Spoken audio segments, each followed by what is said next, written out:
guess we're going to move right into the mayor's report. I was told that everybody wanted to be home by 8:30, so I have to hurry. I've already mentioned that we were unable to have the council meeting, the work session on the 19th, due to not having the quorum. First off, the Thrasher Group and Hammond and Mitchell have finished with the connections coming off of the hill up here in the Westgate area, coming down the hill above Roger Balzer's house. They have re-gravelled that road, and they did a few enhancements and put in some culverts that may prevent the water from washing away that gravel up there, because Balzers have complained quite frequently throughout the years that the water is causing the gravel to just roll right down no matter how much we put up there. Even with the weather issues and all the rain that we're having, the Thrasher Group and Hammond and Mitchell, who are the boots on the ground people, they're moving right along. They've completed this. Now they're working over here on, let's see, 5th Street, and they're heading towards the park and replacing that line there. And we sent a notice out, or handed out notices to all the residents that live along that Railroad Avenue, telling them to move their vehicles and not to park on the driveway because they may get stuck there. Are they having to cut water off as they go to No, the ma'am. houses? No, ma'am. Good.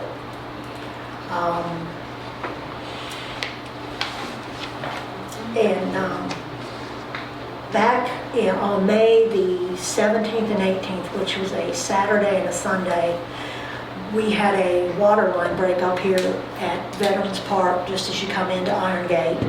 And I'd like to thank everybody who came to help with that. Junior was there. I called him, told him what was going on. Richard Neal came down with his backhoe and helped. Jerry Johnson and David Campbell and another co-worker of theirs came in, and they jumped right down in the hole with shovels and started at it. And Jerry Johnson let us use his big saw because the one that the town has is so very heavy.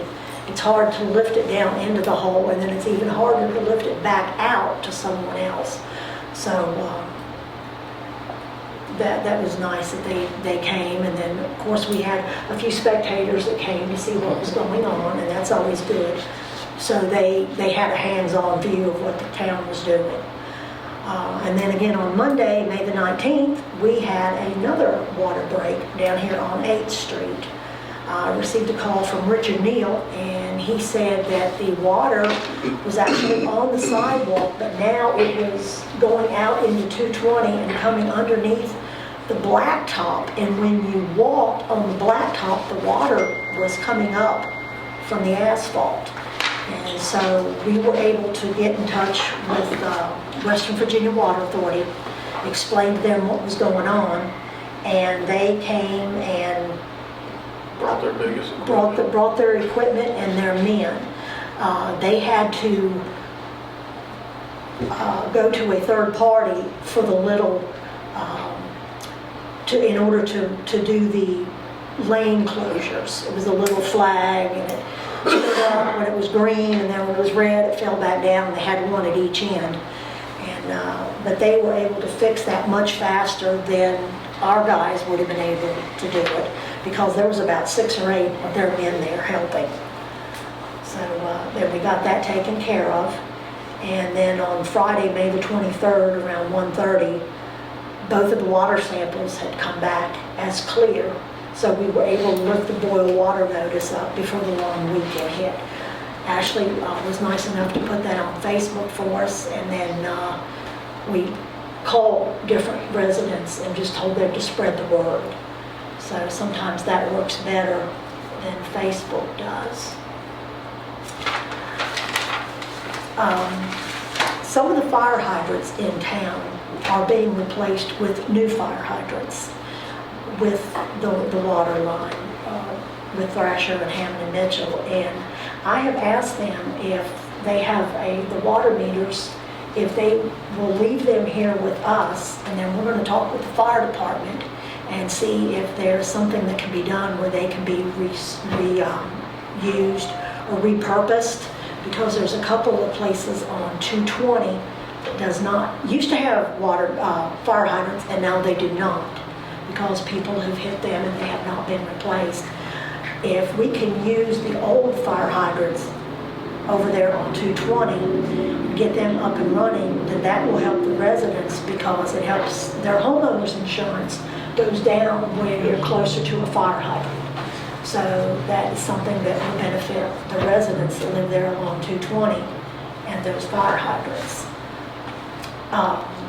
With the break that we had up at the Veterans Park, and then the one down here on 8th Street, Junior is going to take an inventory. I think he's going to do it when Trey comes back off of vacation.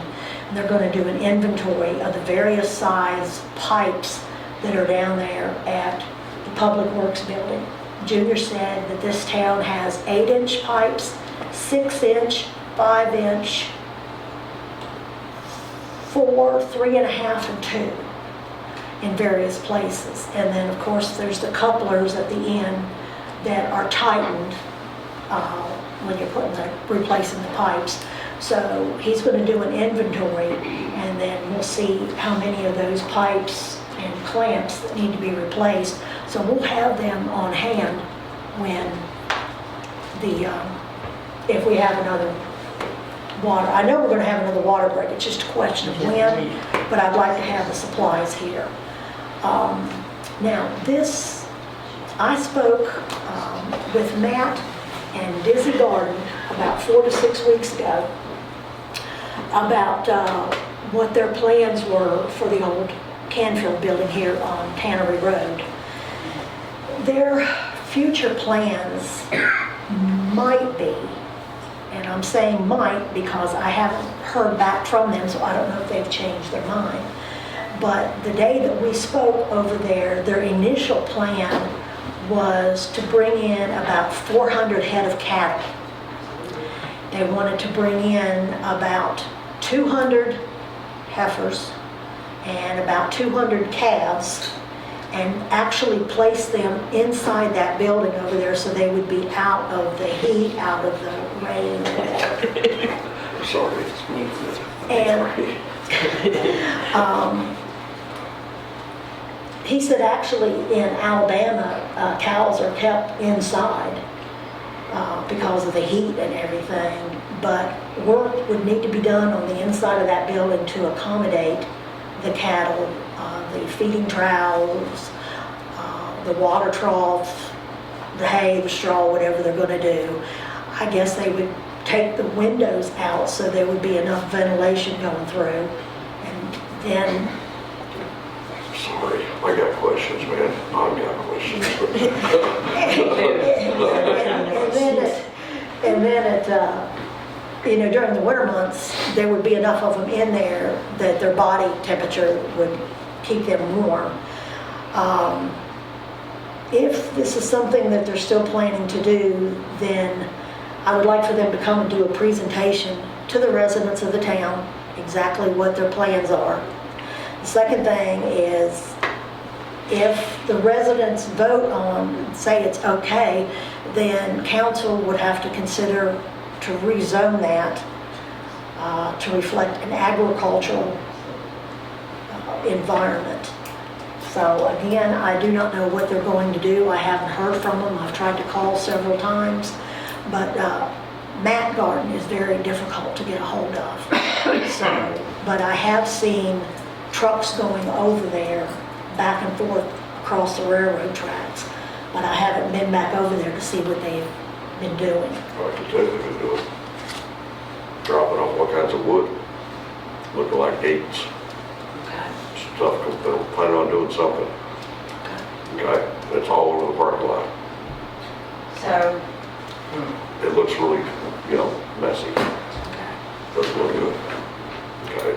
My concern is how that property is well kept. And right now, how's he gonna treat the animals that get in there? All right, I don't see it happening. I'm just saying, how's he planning on keeping that road clean? How's he planning on keeping the stench down? How's he planning on Smell, the smell? the flies. And, you know, I've done some research on stockyard within town limits, Yes, sir. it is the biggest property value killer there is. And it is, It will will be a kill, it will kill stockyard. property values. It's not good. Well, Okay. Now, if you wanted to do like agricultural and farm equipment, no animals, right. it'd be okay Or with that. feed and seed or something Just along no those animals. lines. But No animals. again, I haven't heard from them. I know. Let me reiterate that. I haven't heard. This is just what they had talked to me about 4 to 6 weeks ago. So, Well, I know a lot of cattle people, And they certainly think that that's what they're planning to do. Ride down Glen Welton and see their farms down there and see what you got. well, as I said, you know, if What does it look like down there? every time you go to Glen Welton, the road is full of hay. Cow poop, a Whatever that mess. comes off their trailer. It smells down Right. there, it's a muddy mess. It's bad. well, the other thing too is the weight of that going across the railroad tracks. It's going to affect the roads. It's going to affect 220 down here and It's everything. gonna cause some traffic jams. Yeah, it's- Right. It has the potential to cause It some does, it issues. does. Also, You know, I'm not so sure how safe the rubber plant is to keep animals in. That was a rubber plant with chemicals that was deadly for 40 years that I know of. I think it'd be wrong to potentially go to the river. I'm worried about cows actually getting out, waking up in the morning, there's a bunch of cows running down the street. well, as cruel as that looks to me, And I am an animal lover. I would hate to see that. So, You got cows, they need to be in a field. well, What are they gonna do with them after they store them there? I mean, what's they'll their, kill them. to ship them out to be killed? for slaughter. Yes. It's how they make Wagyu beef, right? They're keep beef them- cows, they're not Yep. milk cows. They're That's beef right. cows. So they'll fatten them up really fast, feed them all that steroids and all that good food and fatten them up and send them off. Well, Exactly what they do. I will let them all out myself. We didn't say that. I don't care, I would. It's cruel. I would still like to have, if that's what they're planning, I would still like to have a presentation down Sure, I there. agree. And I would like to have more people here. They have to do that to get it rezoned. Yeah, it has to be They have voted no on, choice if they Right. want to do it, they gotta. Well, we get are it talking about the rezoned. gardens. And, Just saying. So we'll just, hopefully they'll see this on the Allegheny Journal and then this will prompt them to get in touch with us and. From West Baco, yeah. If you, Um, if you rezone it, the top part from there down to your storage place down where the trash can is, Mr. Martin would love that, you would have to mow the grass. well, If it's like that, then now, if it's industrial, it has to mow. Change that over, it could go up to the ceiling. They got. well, unfortunately, it's something like you have to present this to everybody. There's no other way around it. What? Yeah, so What did you say? he's got to present it. Yeah, Garden has no choice. that should be voted on. The next thing is, we still have residents here in town who have not paid their real estate tax or their personal property tax to the town of Iron Gate. And so the clerk treasurer, Ms. Pryor, reached out to the DMV to get instructions on how to place a hold on the vehicle tags for these individuals who have not paid. And they will have to come down here and pay their personal property tags, personal property taxes, take that receipt up to the DMV as proof, and then they'll be able to get their tags. I'm waiting on the agreement to come through. It should be tomorrow, hopefully. So when I spoke to DMV, they said that I can place the stop and I can take the stop off. So it's supposed to be a click of a button. Keep in mind, people, we are dealing with DMV. You know how all the agencies are about that. So this is my first time doing it, so please bear with me. Trey is on vacation this week. He will be back on Monday, June 2nd. So Junior's been holding the fort down on his own. But with all the rain that we've had, it's been hard for him to get anything done. He can't mow. And in between the raindrops, he's been weed eating, but that's about it because of the weather. So as soon as it dries off, we're planning on the part over there on 220 and 4th Street that's about as tall as what this table is. They're going to be getting the tractor out and get it mowed. And the last thing that I have is on Tuesday, Western Virginia Water Authority called me about 9 a.m. Sorry. That's okay. Okay, no problem. It's $5 in the jar.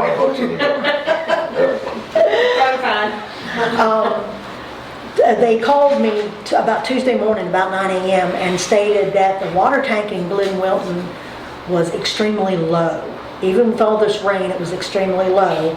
And they were planning on bringing 2 tanker trucks up here and hooking them up to the meter down there on 10th Street and drawing water off of that. Now, since it's going through the meter, they will be paying for the water. But they came up and filled up both tankers at the 10th or same... 7th Street? 10th Street. It's been noted. Because that's where their connection is there. So they filled up both tankers and took them down there and started filling up the tank in Glen Wilton. And then they started alternating the trucks. One came up and filled, and then when he went back, then the other one came up. I called Clifton Forge to let them know what was going on, and I spoke with E.R. Gilbert, and he said, well, that they're putting out about 1,500 gallons per minute, and they probably wouldn't have noticed the draw that they were doing. But he thanked me for calling him, and I told him I would rather call and it be nothing than to not call and it be a problem. But It was also nice of the Western Virginia Water Authority to let you know that was a very honest thing. correct. And they also called Allegheny County to let them know. So I guess everybody, by the time it was done, all the localities knew what was going on, which was a good thing. I like to keep everybody informed. So I guess that is all I have. Does anybody have anything else?